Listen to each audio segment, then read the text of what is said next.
Olá, pessoal, que bom, estamos juntos novamente.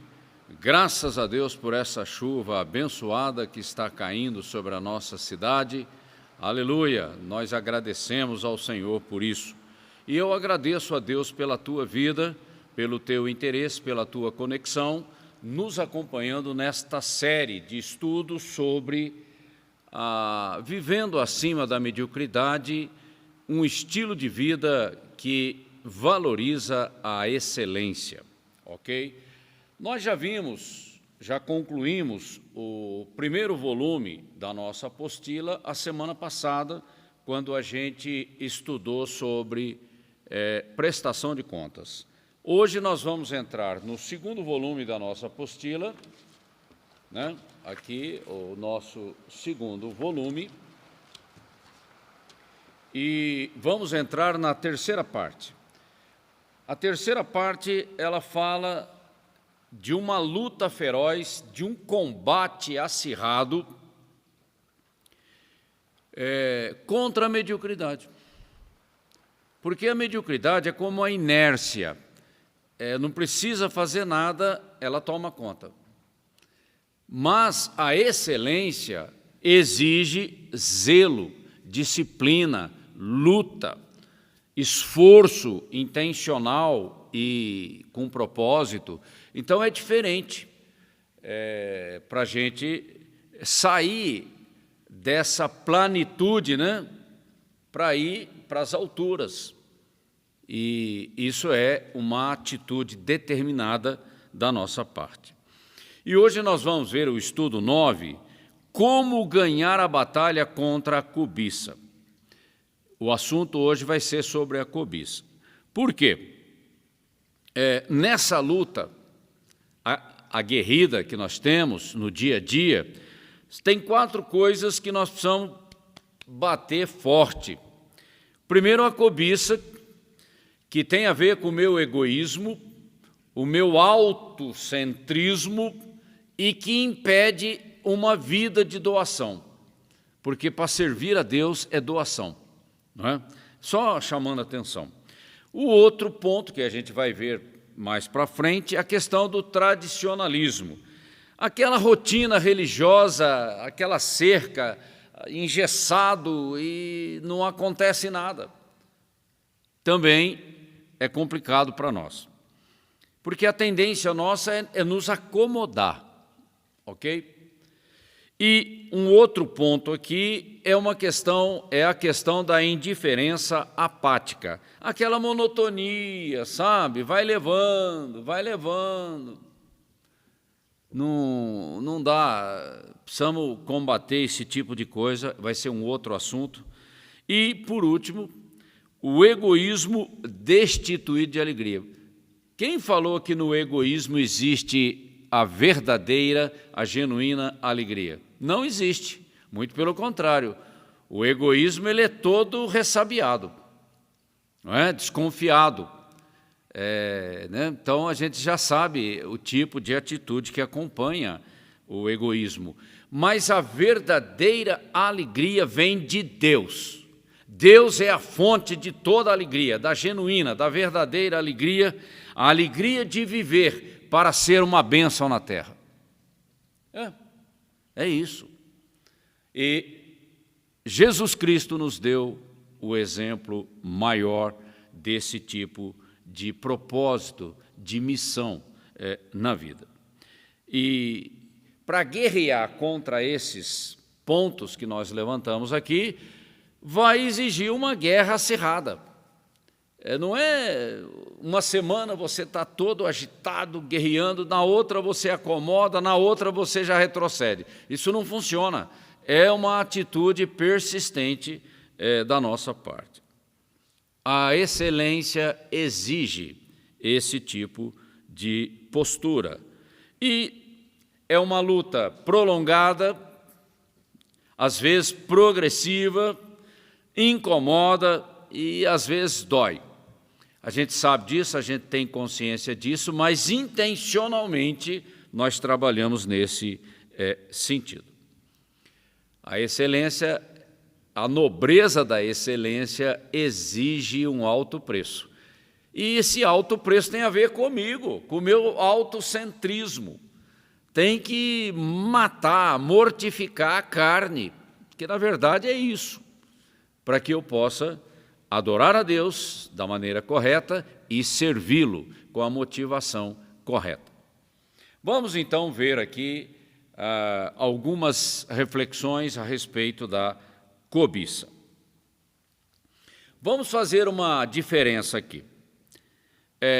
Há uma certa relação entre inveja, ciúme e cobiça. Ok?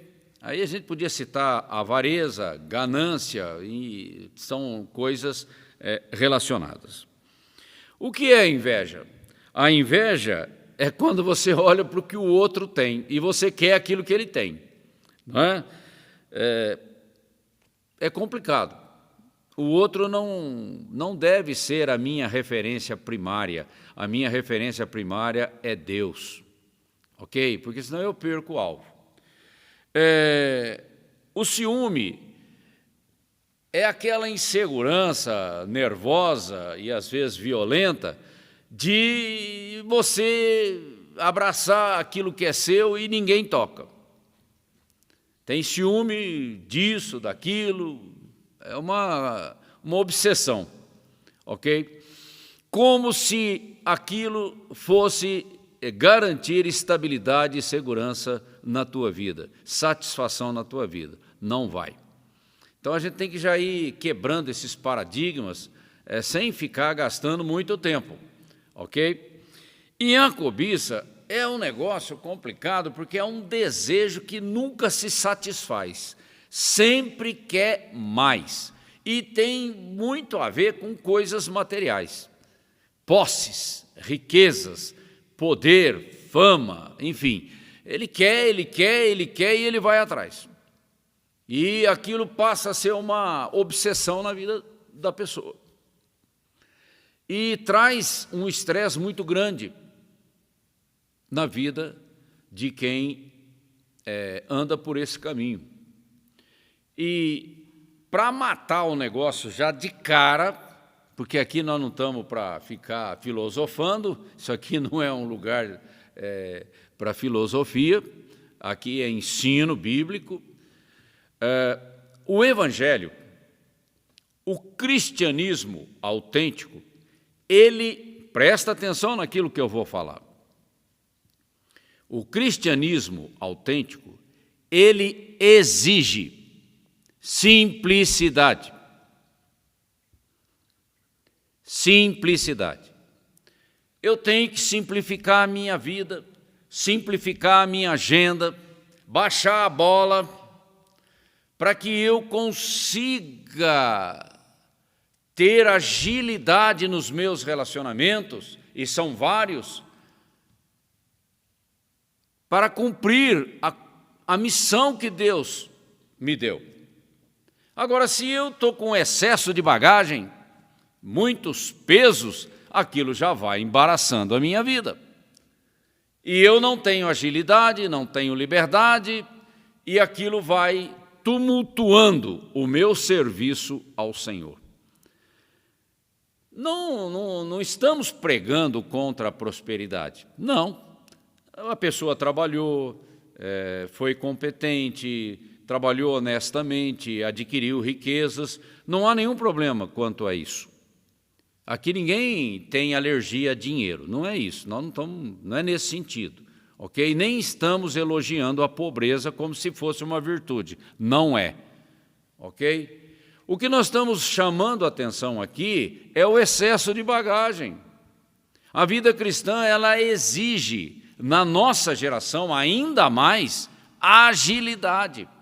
Porque a grande comissão que o Senhor deixou para a igreja e tem a ver com cada discípulo, exige agilidade, movimentação, liberdade de movimento.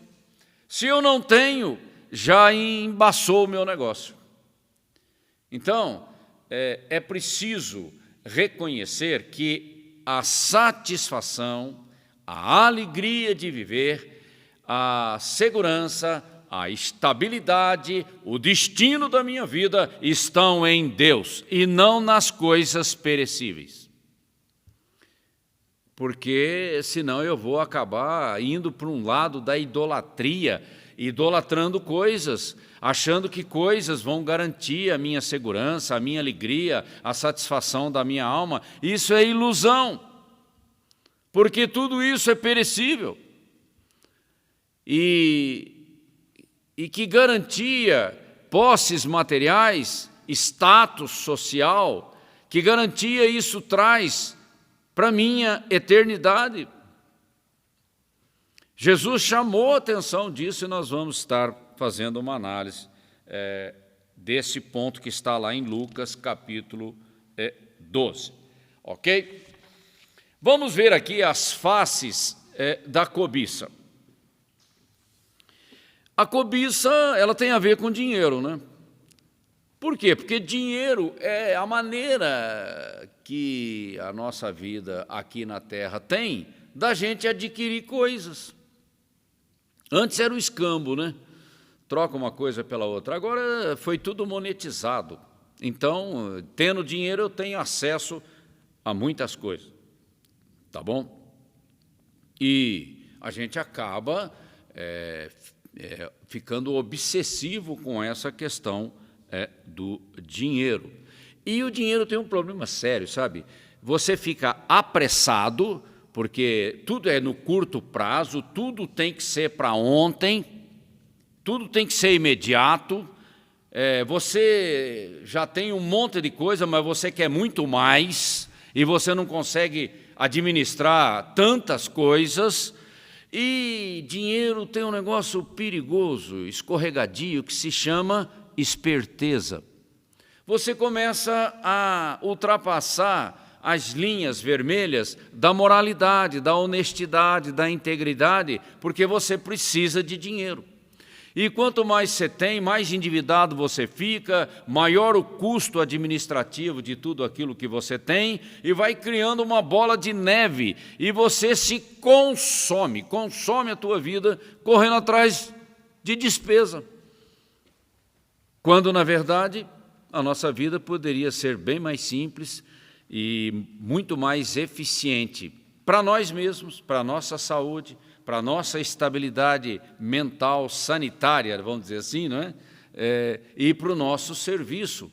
Como é que eu vou servir na igreja com tantas coisas tomando o meu tempo, ocupando a minha atenção? Não dá, a gente fica complicado. Então, basta aquilo que é necessário para ter uma vida digna. Ok? Bom, chamando atenção para isso. O segundo ponto é essa obsessão por coisas que dão visibilidade, coisas que mostram a minha posição, que me deixam famoso, né? Coisas que me deixam famoso, todo mundo nota, todo mundo comenta, todo mundo repara. Aquilo vai criando uma máscara de hipocrisia e uma coisa assim falsa, porque um ser humano não tem valor apenas pelo que tem, mas pelo que é. E a gente começa a confundir os valores, e esse materialismo descontrolado, ele é apenas, sei lá, eu olho para isso e vejo apenas como um desespero que não me leva a lugar algum. Porque quando você veio para o mundo, você veio nu. Quando você vai sair desse mundo, você não leva nada. E aquilo que você deixa para trás ainda pode se tornar um grande motivo de briga entre os herdeiros e tudo mais. Ou seja, qual o propósito de tudo isso? Nós precisamos trazer sentido na nossa vida, um olhar objetivo. A riqueza na minha vida promove o reino de Deus? Abençoa vidas? Se não, qual o sentido? Uma riqueza que atenda só às minhas necessidades e da minha família, ela é muito egoísta. O mundo está sendo abençoado com a minha riqueza ou não? Porque senão fica uma ilha no meio de um caos de pobreza, de necessidade, e uma ilha isolada lá. Não, isso não tem propósito. O propósito é abençoar pessoas. Essa é a missão da nossa vida, ok? E tem a ver com o destino delas, que é muito mais do que só abençoar, do ponto de vista da assistência de uma sociedade organizada, gerando emprego e tudo mais, mas é a nossa riqueza a serviço do reino. Então, a gente vai estabelecendo prioridades na nossa vida. Essa coisa da fama é passageira, outro ponto. Hoje, todo mundo te bajula, você é lembrado nas colunas sociais, amanhã ninguém se lembra de você. Quantos já vieram e passaram, e que ninguém se lembra deles? E qual o legado que fica? Porque, na verdade, eu não estou interessado na lembrança que a gente deixa aqui na terra. Muito mais do que isso, eu questiono a questão do legado. Que legado eu deixei na terra que glorifica a Deus? Porque lá na eternidade está tudo registrado. Lá não tem esquecimento, não. Está tudo registrado. Tem livros no céu que registram as nossas obras. E será que as minhas obras estarão bem relatadas lá no céu, no sentido positivo, ou será no negativo? É isso que conta, é isso que importa, ok? E eu preciso simplificar a minha vida para ganhar eficiência no meu trabalho, no meu serviço a Cristo. Uma vida muito cara, muito complicada, ela embaraça não só a minha vida secular, a minha vida familiar, embaraça o meu ministério. Porque eu nunca sei o que Deus vai querer da minha vida. E aí? Eu me lembro daquela questão do jovem rico. Era um religioso, um jovem bem intencionado, mas quando Jesus colocou um chamado na vida dele de abnegação, de entrega, ele virou as costas. Era muita coisa. Então, a gente tem que estar sintonizado com as questões espirituais para não ficar embaraçado pelo caminho. E essa questão da cobiça acaba me levando para uma posição de controle, de domínio. E isso é complicado, não é? E para você atingir esse alvo, você começa a apelar na vida. Isso começa a ficar mais complicado ainda, porque é a maneira como isso tem sentido, tem valor, e Deus julga isso, ok? A gente tem que tomar cuidado com essa coisa. E eu não posso ficar dominado por nada e nem querer dominar nada. Deus não me chamou para isso. Deus me chamou como servo, aquele que serve com gratidão e com alegria e que tem o coração no trono. É simples assim. Eu não me apego a nada, porque se eu me apegar a alguma coisa, aquilo vai embaraçar o meu caminho. E quando você se apega nas coisas, de um ponto de vista material, dos sentidos da nossa alma, você acaba se esquecendo que Deus é a fonte. Tudo vem dele, tudo é sustentado por ele e tudo é para a glória dele. Então, quem é o Ney para conseguir as coisas por competência própria, por esforço próprio? Eu não sou nada. Se Deus não me der o fôlego da vida, como é que eu vou fazer alguma coisa? E se Deus não me der sabedoria, como é que eu vou construir algo que glorifique o nome dEle e que seja uma bênção para mim e para os outros que estão à minha volta? A minha vida é uma vida de dependência, não de independência, ok? E é preciso um coração humilde para caminhar nessa direção. Senão, vai enroscar, não é? Então, a gente tem que tomar cuidado com isso. E coisas materiais não podem dominar a minha vida, o meu coração, porque senão vai atrapalhar a minha dedicação ao Senhor. E aqui, na apostila, é citado o texto de Lucas 12, que eu rapidamente vou comentar, porque na apostila está muito bem colocado, e eu só vou chamar a atenção para algumas coisas. No início, quando aquele homem questiona Jesus, questiona não, ele dá uma ordem, Senhor, vai lá e fala com o meu irmão para ele repartir comigo a herança, como se Jesus tivesse aqui na terra para resolver esse tipo de problema. Não, ele não está aqui para entrar nessas coisas. Jesus veio com uma missão de trazer redenção. Redenção tem a ver com verdade, tem a ver com integridade, com confiança em Deus, e não ficar repartindo coisas. Mas Jesus ouviu aquela colocação daquele homem, não é? E ele disse, eu não estou aqui como juiz ou repartidor de bens materiais entre vocês. Não estou aqui para isso. Eu estou aqui para trabalhar a reestruturação do coração de vocês. É outra coisa, tá? Então, é o primeiro ponto que a gente coloca aqui nesse diálogo um pouco incisivo daquele homem com o Senhor Jesus.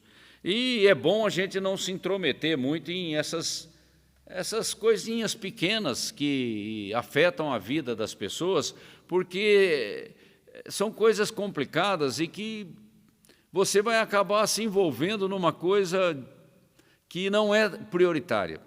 E sempre vai sobrar crítica, porque nunca você vai conseguir satisfazer as partes. Então, é preciso tomar cuidado com relação a essas coisas menores. Nós temos que nos preocupar com as questões espirituais, com a sabedoria, com a prudência.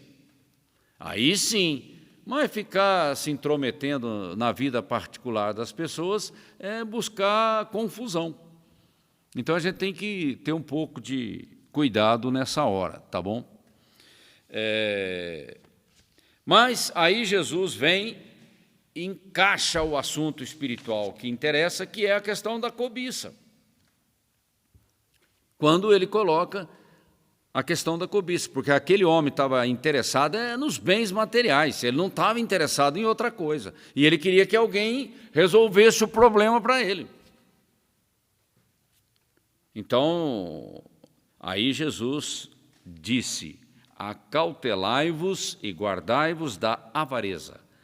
A vida de um homem não consiste na abundância dos bens que ele possui. Aí ele entra com o ensino espiritual, que é o que interessa, não ficar se metendo em particularidades. Ok? Ele trouxe acautelai-vos, guardai-vos, ou seja, tomar cuidado com essas coisas, porque senão você vai brigar com seu irmão, você vai ficar ressentido, você vai querer uma vingança, você vai abrir uma disputa judicial contra ele. Essas coisas vão avolumando, e vai procurar um advogado, vai arrumar testemunhas, enfim. É uma confusão. Então, Jesus falou, olha, cuidado, cuida da sua vida, seja prudente ao administrar a sua vida e não se meta em muita coisa aí que não vai dar certo. Ok? É só essa questão do cuidado que a gente tem que ter. E quando você parte para uma briga, para uma disputa, vai ter quebra de relacionamento e o negócio vai ficar um pouco mais complicado. Aí ele entra com um ensino um pouco mais aprofundado. Ele apontou para aquele homem rico que era um trabalhador competente, porque tinha uma grande colheita a ser feita e ele não tinha celeiro celeiros para aguardar, para armazenar aquela colheita. Até aqui não tem nenhum problema. Um homem bem-sucedido, trabalhador, competente. Jesus não está aqui para nos ensinar como construir armazéns para guardar grãos. A missão dele não é por aí. A missão dele tem a ver com o que nós estamos construindo na nossa vida, para quem será. Ele chama a atenção para as questões espirituais e não materiais simplesmente. De que adianta uma grande colheita, uma construção de grandes armazéns, e você coloca a tua confiança naqueles armazéns, como se isso trouxesse garantia de alguma coisa, de segurança, de estabilidade? Não. Não.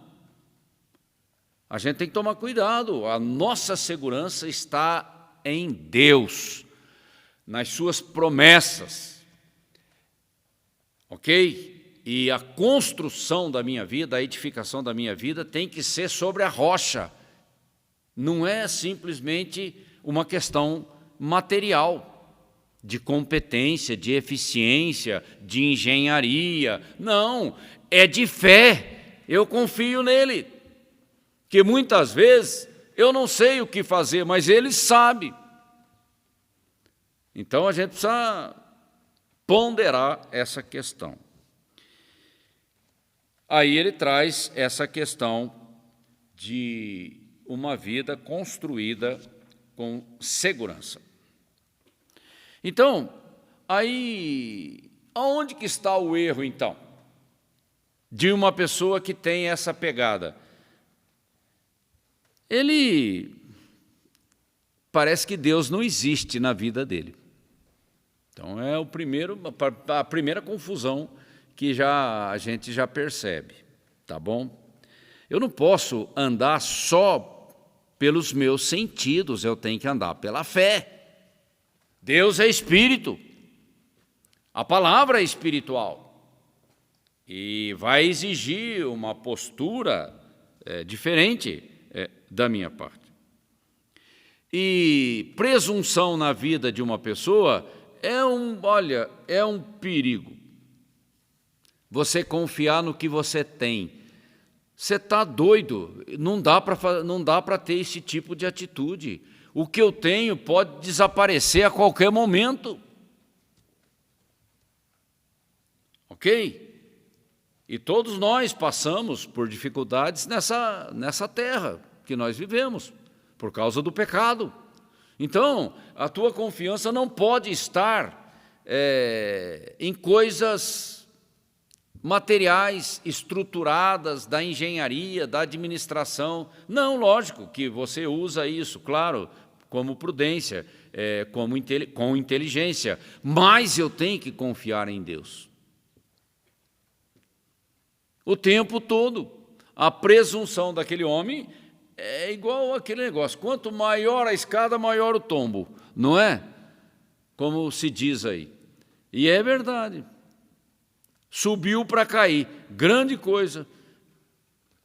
Então eu não posso ter esse tipo de segurança, seguro de vida, conta bancária, segurança, câmaras de vigilância, blindagem, uma grande equipe de advogados. Espera lá, mas eu vou viver assim? Não, não dá. A proteção sobrenatural do Senhor vai se tornar cada vez mais necessária na vida daquele que segue a Cristo, por causa do tempo que nós estamos, o tempo que está chegando na nossa geração. Outra coisa, quando você fala de construir celeiros e guardar uma grande colheita, você só está pensando em você. Você se esqueceu de outros, do próximo, daqueles que estão à sua volta. Eu vou guardar para mim, para satisfazer os desejos da minha alma, ou eu vou guardar para repartir com quem precisa? Olha só a questão do propósito. da finalidade da riqueza na nossa vida. É igual aquela pessoa que ganha R$1.000 por mês e gasta tudo o que ganha. Bom, que conclusões a gente pode tirar dessa situação? Primeiro, é um risco tremendo gastar tudo que você ganha, porque numa eventualidade você não tem nada e você vai ter que bater na porta de alguém, não é isso?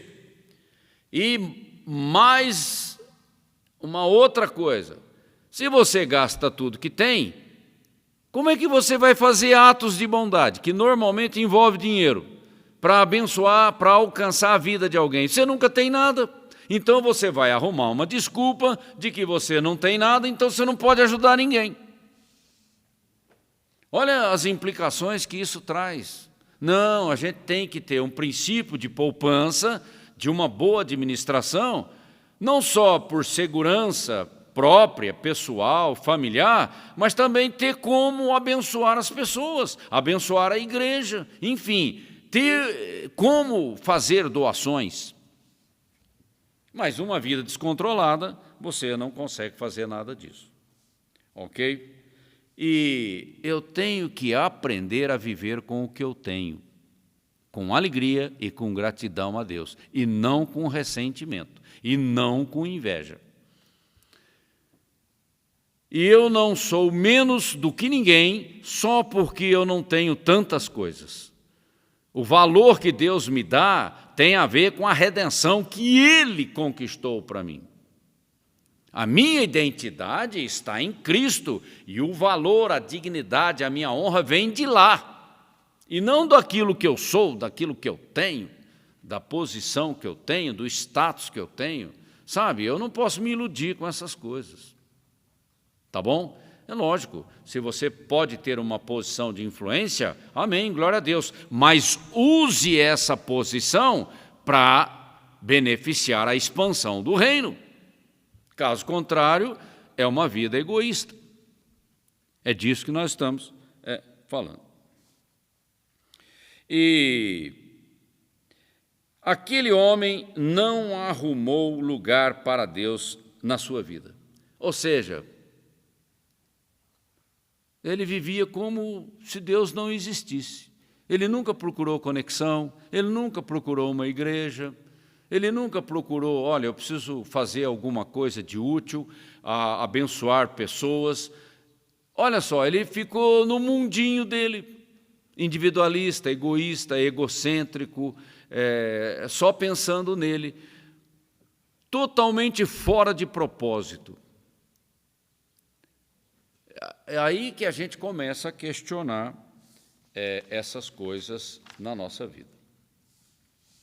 Para encerrar aqui, então, para a gente não estourar muito o nosso tempo aqui, olhando para Lucas, capítulo 12, em cima dessa situação, desse contexto que Jesus comenta, nós podemos perceber algumas verdades aqui. A primeira, ordens de cunho negativo. Não andeis ansiosos, não fiqueis preocupados com o que eu vou comer, o que eu vou vestir, como é que eu vou pagar minhas contas. Ou seja, o estresse não acrescenta nada na minha vida, seja secular, seja espiritual. O estresse só traz prejuízo, tanto no reino natural quanto no reino espiritual. E estresse anda de mão dada com o medo, né? Com a ansiedade, com esse desespero, aí com essa irritação da vida. Não. Você tem que já dar um basta para esse tipo de coisas. Porque se você perde a conexão com Deus, você se perde. Essa que é a verdade. Quando a gente fala de comunhão, de conexão com Deus, a gente fala de prumo e de rumo na nossa vida. Tá bom? A segunda coisa vem as ordens de cunho positivo. Buscai, em primeiro lugar, a sua justiça, o seu reino. Né? Olha para a natureza, olha como a natureza é bela, como Deus cuida, até do passarinho. o lírio do campo, enfim. Jesus começa a apontar para a criação de Deus e fala, olha, Deus cuida da natureza, Ele não vai cuidar de você? É um desafio da fé. Nós somos mais do que pássaros e árvores, né? Fomos criados à imagem, conforme a semelhança da Trindade.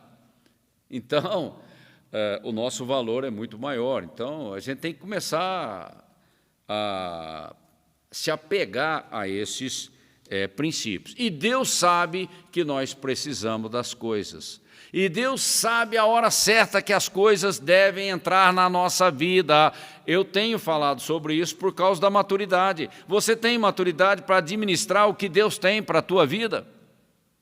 Então, em vez de reclamar, vamos atrás da maturidade, vamos atrás da liberdade do nosso coração para receber mais de Deus e administrar bem, para a glória dEle. Então, a equação, ela dá uma mudada aí na nossa análise. E Jesus também fala de atitudes determinadas que nós devemos ter, vender, dar, porque para seguir a Cristo eu preciso tomar algumas atitudes, simplificar a minha vida, mexer na minha agenda, eu tenho que estar disposto e disponível para servir a Deus. Isso é intencional, é uma atitude, é uma ação, não é ficar parado esperando para ver o que vai acontecer. Tá? Então, são decisões que fazem muita diferença, ok?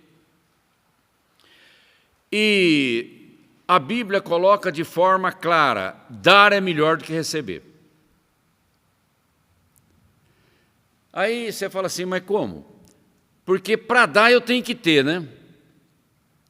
Eu não vou dar do que eu não tenho, aí não tem sentido. E para ter, para dar, eu tenho que ter sabedoria, porque senão eu não consigo. E dar exige uma liberdade do meu coração, valorizando a vida do outro. Porque senão a gente fica preso nessas coisas e a minha vida não consegue glorificar a Deus, ok? Tudo tem propósito e eu tenho que perguntar para o Espírito Santo, me ensina, mostra para mim, traz maturidade no meu entendimento para mim entender como é que isso funciona, porque é o padrão do céu que interessa para mim e não o que corre por aí no mundo. Ok? É uma questão de direção, de orientação para a minha vida. E aí, para encerrar, Jesus disse, olha, aonde está o vosso tesouro, aí estará também o vosso coração. Se o tesouro da minha vida é o dinheiro, então o dinheiro se tornou um Deus na minha vida e eu sou escravo dele.